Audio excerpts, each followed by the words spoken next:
I now welcome representatives from Stockbrokers and Investment Advisors Association, Financial Advice Association of Australia and the Joint Licensees Group.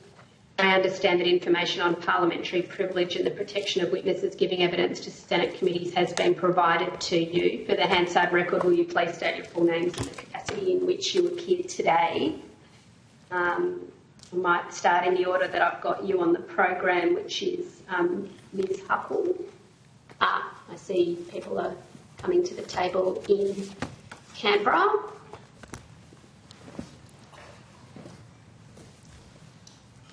So I think we've got you there now. Stockbrokers and Investment Advisors Association. Yes. If you could state your name. I'm sorry, you just go again. Michelle Huckle, Policy Manager of the Stockbrokers and Investment Advisors Association. Thank you very much, Ms Huckle. And the Financial Advice Association? My name is Sarah Abood. I'm the CEO of the Financial Advice Association Australia, or FAAA for short, and I'm joined by two colleagues. Phil Anderson, I'm General Manager Policy, Advocacy and Standards at the FAAA. And George John, Senior Manager, Government Relations and Policy. Thank you. And the Joint Licensees Group? Yes, thank you, Chair. Keith Cullen, Managing Director of WT Financial Group and representing the Joint Licensees Group along with my colleague Mr Younger.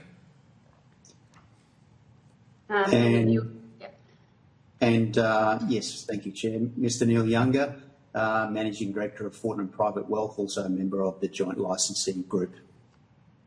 Thank you. Ms Abood, did you have an opening statement that you wanted to give? Yes, I do. And thank you very much, Senator, for the opportunity to present. Pardon me. The FAAA is the largest professional association for financial advisors in Australia. We have origins going back to 1946. We have over 10,800 members, and we represent the majority of financial advisors in Australia. As a professional association, we have an obligation to act in the interests of the public as well as in the interests of our members. The FAAA has been a strong in-principle supporter of the Quality of Advice Review, which is now known as the Delivering Better Financial Outcomes reforms. We believe that cutting unnecessary red tape and making high-quality financial advice available for more consumers is a critical objective that will deliver very important benefits to millions of Australians. We thank the government for bringing this legislation forward and for taking on board much of our feedback as part of the consultation on this first tranche of draft legislation, which was released initially late last year. We're keen to see this legislation progressed as soon as possible. It does contain a number of measures that we believe will materially reduce costs involved in the provision of financial advice. We're broadly supportive of this legislation with one exception, and that is the proposed changes to Section 99FA of the SIS Act. It's our view that this wording could be read as placing a legal obligation on superannuation trustees to check all financial advice arrangements to ensure compliance with the law.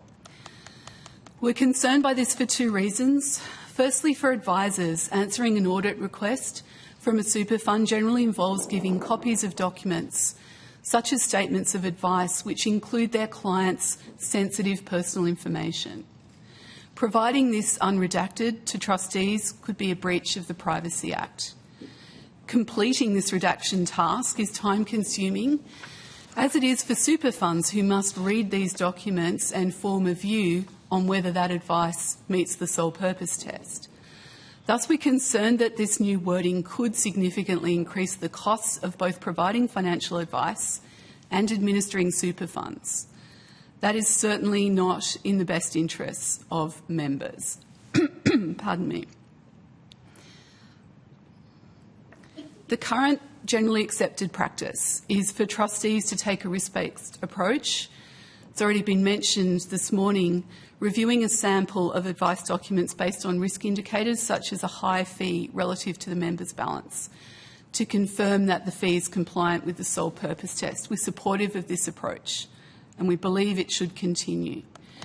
Many have suggested that the new Section 99 FA wording is not intended to change current practice. However, as we've already heard, views differ on this point. The current proposed language in the Act states definitively that super trustees must verify that the advice meets the sole purpose test before funds can be released. We do appreciate that changes have been made to the explanatory memorandum. However, we do suggest that a change to the wording of the Act itself would be both simpler and clearer. There's been some press recently regarding inappropriate high-pressure sales tactics being used to induce consumers to switch super funds. Such tactics, and of course financial advice that is not in the best interests of consumers, are unacceptable, and trustees can most certainly play a role in identifying and reporting such behaviour to ASIC. The current risk-based approach ensures that trustees can continue to play this role. I would add that such activities represent a tiny proportion of the financial advice relationships in this country. ASIC Report 781 has already been mentioned this morning. What has not been mentioned is that that report found that less than 1% of the cases it reviewed showed any evidence of fee for no service, and less than 0.07% of those cases showed evidence of excessively high fees, according to ASIC's definition. In closing, I'd like to make the point that financial advice is critically important for Australians in maximising their financial resilience and achieving their goals, giving them confidence in the future, which is particularly important at a time when we're in the middle of a cost of living crunch. We appreciate the critical role that Parliament plays in helping more people access quality financial advice in their best interests, and we'd be pleased to answer any questions that the committee has. Thank you. Thank you very much, Ms Abood. If there are other opening statements, I'll just ask you to be brief. Ms Huckle, did you have one? Yes, I do, Chair. Yeah, please go ahead. Thank you, Senators, for inviting stockbrokers and investment advisors to appear today. Our members represent the full range of financial advice providers, from full-service wealth advisors to online brokers, and our members are impacted by this bill in a variety of ways. We provided a submission to this inquiry in April that comprehensively set out our views, and we're also a member of the Joint Associations Working Group, members of which are also appearing before you today. The bill before this committee proposes to make various changes, and the ones that are relevant to our members are those that provide additional clarity for the deduction of advisor fees from superannuation, the reduction of red tape in ongoing fee arrangements, and the allowance of additional flexibility in the provision of financial services guides. I think it's important not to lose sight of what we're trying to achieve here, and people who have appeared before you earlier today have emphasised that, and that is to increase the accessibility and affordability of advice to Australians at a time when they're having to negotiate an increasingly complex and volatile environment, and in many cases having to provide entirely or substantially for their own retirement. I think it's also vital that we not lose sight of the problem that this legislative package is meant to solve, that was summed up very succinctly and accurately by Michelle Levy, that the current regulatory framework for financial advice is an undoubted impediment to consumers being able to access affordable and high-quality financial advice. So this means that the Corporations Act that contains these impediments has to be changed. So as regards the provisions about ongoing fee arrangements, these are of considerable importance to our members, and we consider that each day that passes without these amendments result in our members' clients receiving a flurry of forms that in many cases cause them frustration and confusion and add to the cost of advice. And we consider it's important that these provisions are passed. As regards the FSG guide flexibility, we support these provisions, and we also support the parliamentary amendments to Schedule 1 to the bill that enable financial services guides information to be made available online to support both general and personal advice. This is an important amendment that will enable those of our members who provide both personal and general advice in the form of research reports to rely on the flexibility provisions. As regards the deduction of advice fees from superannuation, we echo the concerns of other members of the Joint Association Working Group, and I know that representatives from the FAAA and other organisations will be able to assist the committee with the details of what changes would be required to achieve the outcome of reducing red tape. However, amending the bill to support that approach shouldn't delay the passage of the provisions that reduce red tape, which bring no benefit to consumers and add to the cost of advice. And so that's why we support the remainder of the bill being passed. I'm happy to take the committee's questions. Okay, thank you very much, Ms Huckle. And the Joint Licensees Group, did you have a really brief opening statement? Yes, we'll do our best with that. Thank you, Chair. Look, the joint licensees represent some of Australia's most significant financial services licensees, including my company, WT Financial Group, and Mr Younger's company, Fortnum, as well as AMP Advice, Rhombus, Infocus, and leading fintech provider, Ativo. Chair, we too support the majority of this bill and would like to see its passage. However, we must emphasise critical points that demand the attention. These were set out in our submission number 53, so I won't repeat those other than to go to the core of it. With respect to 99FA, the bill as currently drafted is a ticking time bomb. It threatens the financial well-being of Australians. It aims to reshape provisions for advice fee deductions from super in a way that, in our view, will inflate costs with redundant compliance requirements and potentially devastate access to quality of advice while adding no value for consumers at all. Senators, AFSLs already operate under stringent licensing obligations, ensuring the legitimacy of advice fee deductions from super, with significant legal and financial liability attached to those obligations.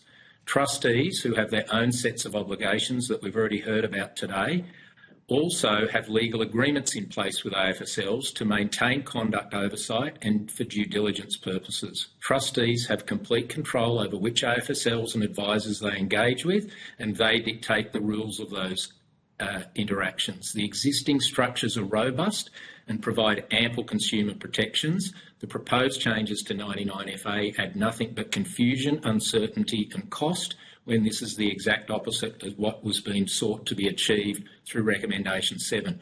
We estimate the additional cost burden, if trustees are forced to scrutinise each advice document, would be in the order of $400 per member request, and this will siphon away literally hundreds of millions of dollars of consumers' retirement savings annually. That doesn't just fail to make advice more affordable, it's a sabotage of consumers' financial security.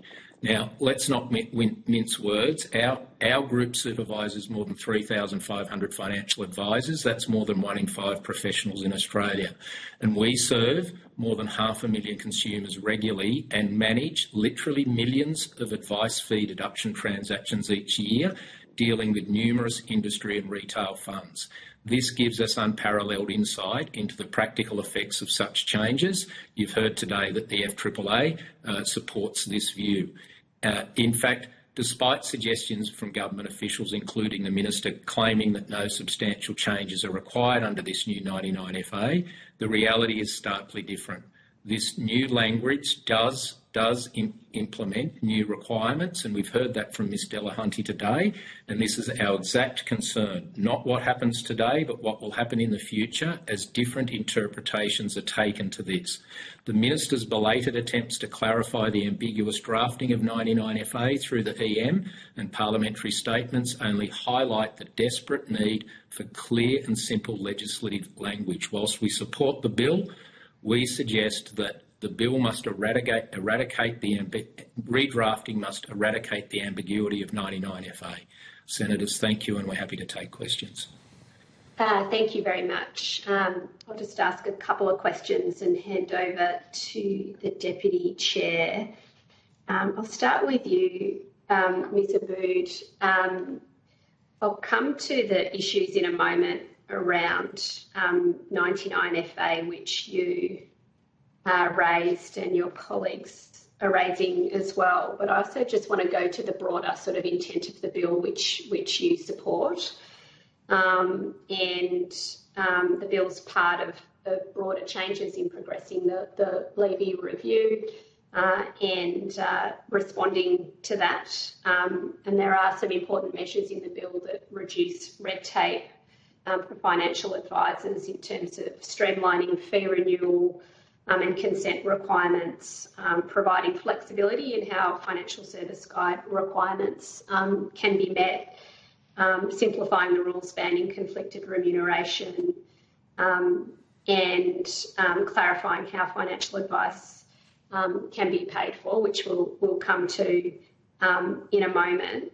Why do you see that it's important for government to implement these recommendations from the Levy review to reduce red tape for financial advisors?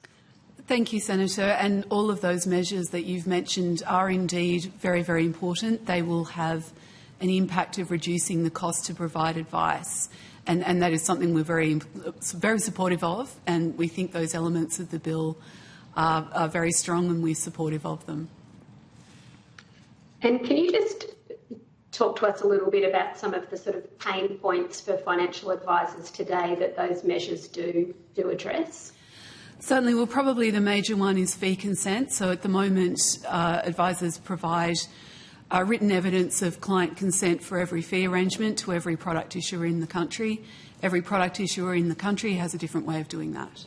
And that means that advisors who are primarily running small businesses, they don't have large teams, they don't have much ability to standardise processes.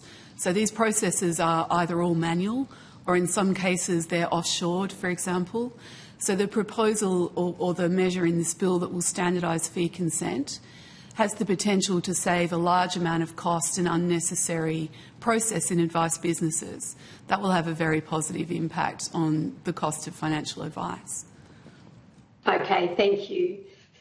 And then, as we know, the second tranche of reforms is being progressed as well, with some significant changes being proposed as well around a modernised and flexible best interest duty, a new class of financial advice for simple advice, some flexibility for superannuation trustees to provide advice, and replacing the statements of advice with a principles-based advice record. Are you broadly supportive of sort of the progress of the second tranche, and what measures there would be of assistance to your members? Yes, we are, and in that second tranche, the two elements that are of most interest and focus for us are the amendments to the Statement of Advice, which is a costly document to produce, and we're certainly hoping that these measures will have the result of making that less costly. The new class of advice is supported in principle by the FAAA. We think it does have the potential to help consumers answer simple questions and get access to some more advice than they can access right now. That said, we believe that those measures do require guardrails because there are dangers there. We're going back to a world in which large financial institutions will be offering advice to consumers that is not professional advice. And while we're supportive of that in principle, we think that those measures need those guardrails. I will add, Senator, that the cost of financial advice is one of the biggest issues right now. These measures are addressed in part at reducing the cost to provide advice, and that is why we have the concern with Section 99 FA, because we believe that that wording could operate against the general legislative intent of these bills, which is to get the costs down. Yeah. So I'll just go to that part now as well, and thank you for that, your advice, your evidence there on tranche 1 more broadly and tranche 2 more broadly as well. And the submissions made to this inquiry were prior to the correction to the EM being published and prior to ASIC's report into trustee practices, which also makes some statements about how this section should operate. And, the EM is very clear now that trustees should have in place robust assurance processes to satisfy themselves that advice deductions from members' superannuation accounts comply with their legal obligations. And just again quoting from that section of the new section of the EM, this may include random or risk-based sampling of advice. And then, as you know, ASIC has made similar statements. I think it was at your conference yes. that the Commissioner Kirkland made his statements. And then they've also, in their response to the review of trustee practices protecting members from harmful advice, reinforced that the random risk-based approaches are appropriate. You also heard from the Super Members Council in terms of their members that their members are comfortable that a risk-based sampling approach is appropriate. I think from Ms Delahunty, we heard that a majority of her members are comfortable with a sampling or risk-based approach. I mean, I guess why do you retain concerns when the EM is clear, ASIC is clear, the super funds have an understanding about how they're going to implement this? Why do you retain a concern about it? Thank you, Senator. So the issues that we are hearing is that interpretations are differing. So as Ms Delahunty mentioned, some super trustees are receiving advice that the wording of the Act requires them to check all advice. Other super trustees are seeing this as an indicator that their current approach needs to be more risk-averse than it is right now. Pardon me. So the challenge for us is, insofar as opinions differ, insofar as some trustees will take a more onerous approach than currently applies, that will add cost to advice, and it runs the risk of undoing the good work of the other sections of the bill that are very effective in reducing the cost of advice, and that would be a pity, because that is such an important element of what we're trying to achieve with this bill. We would suggest that it ought to be a relatively simple matter to remove the ambiguity in the bill itself, rather than just focusing on the explanatory memorandum, and then that would remove the uncertainty in the elements that some super trustees are perceiving that their obligations have been made tighter because of this. Can I just jump in, to add to that we are concerned that there is an inconsistency between what the bill says and what the explanatory memorandum now says, and the bill will prevail should a matter get into the courts. The other thing that we're conscious of is that there's talk about continuation of existing practices. Existing practices are under the instructions of a joint APRA-ASIC letter that was issued in June of 2021. That is not the law. That is just ASIC-APRA guidance, an instruction to super fund trustees. So we do continue to have a concern that we don't have a clear basis under which super fund trustees will act in these circumstances, and the financial advice profession has so much experience of uncertainty about what's required as part of the law that leads to an increase in risk-averse practices that only add to the cost and complexity of providing advice.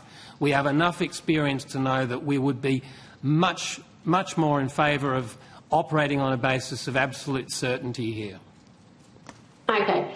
I mean, I think I understand your evidence, and that's what we, here to do. And it seems that, you're agreed, and the super funds are agreed that the preferred outcome is that a risk-based sort of sampling approach is what is appropriate. And I guess, the question you're raising is where that sits. You'd like that to be in the primary legislation. Government's put it, I think we would agree, clearly in the explanatory memorandum. And ASIC's advice there in terms of their statements is also clear. So the outcome that everyone wants is the same, but you've got a preference that it goes into the primary legislation rather than the EM and ASIC's statements. Okay. Yes, Senator, that's correct. Yeah, I understand that evidence. I'll go to the Deputy Chair. Thank you very much. So I guess my main question is whether you agree that there are dodgy advisors who are engaging in cold calls and high pressure tactics to change super funds. Senator, from our perspective, if I can make a couple of points there, I think that language is pretty inappropriate. It is not the case that financial advisors are dodgy, and I think it's unfortunate that language was used. I mentioned in my opening statement that ASIC Report 781 found that less than 1% of advice cases that they reviewed showed evidence of fee for no service, and an even smaller proportion showed evidence of excessively high fees. That report did not provide any statistics on cold calling. We're aware that there are some of activities going on that have been reported to ASIC. We don't have any data on how prevalent that is. I would suggest it is a tiny proportion of the activity in our space. That said, as I said, super trustees can help play a role in identifying that behaviour and reporting it to ASIC. It then becomes very important that ASIC act on those reports swiftly to shut those models down. Yeah, okay. So, but there's obviously a lot in the Levy review, but this is not all of the legislation that's required to give effect to it, as we've canvassed this morning. So this bill effectively allows or provides more certainty for the withdrawal of superannuation money for the purposes of giving advice on the superannuation interest. I mean, what is your view about the main element of Levy? I mean, if there's one key element, what would it be? Very clearly, the whole intent of this package is to ensure that Australians have access to high quality, affordable advice, and that is the overall intent of the package. And I would add that that is one that we all support. Sure, I understand that, but that's a general statement that everyone agrees with. I'm trying to get into why we have this bill now. Is this necessary legal certainty that people feel doesn't exist today? Senator Bragg, I might respond if I may. Neil Younger here. My view of this, the Levy inquiry was certainly about accessibility to advice. It certainly was about removing some of the impediments that were within the system to date that prevented that accessibility. The three tranches together collectively will, I think, achieve that outcome. We're only in tranche one at the present stage, and there are some components of this part that will, in fact, assist that very endeavour. Certainly simplifying the system, which we're acutely involved in every day, of delivery of that advice, and the mechanics of the process around that advice is critical in that regard. What we've expressed is not in any way concern over the intent of the bill, nor the intent of 99 FA, but its practical application. Because anything that acts counter to an efficiency dividend will act counter to access to advice, and certainly act counter to the cost of that advice delivery.